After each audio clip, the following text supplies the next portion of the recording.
As I previously mentioned, the constitutional amendment process in Texas has resulted in approximately 440 amendments being added to the state constitution since it went into effect in 1876.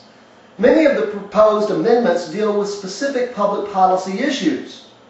Because the Texas Constitution specifies what government can do, if the authority is not indicated in the document, government may not exercise it, unless the authority is added to the Constitution by constitutional amendment.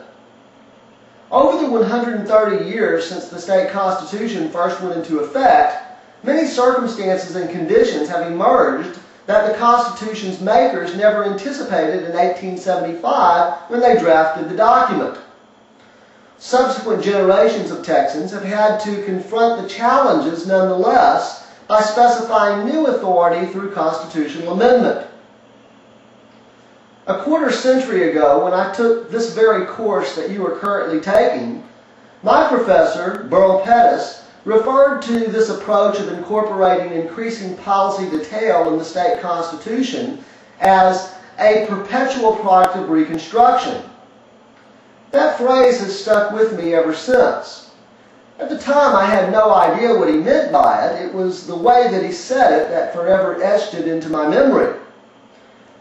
He had the habit of standing behind a lectern, and when he was talking about the Texas Constitution and he used this phrase, he would firmly grasp the top of the lectern and rise up on his toes and lean out with his body weight being supported by the lectern into the rows of students and say, "Perpetual product of Reconstruction."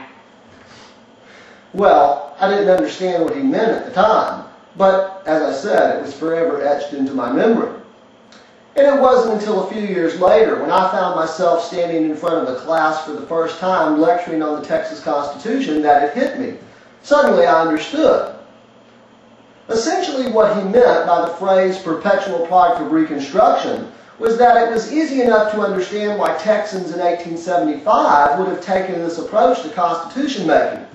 More difficult to understand why successive generations thereafter have perpetuated it.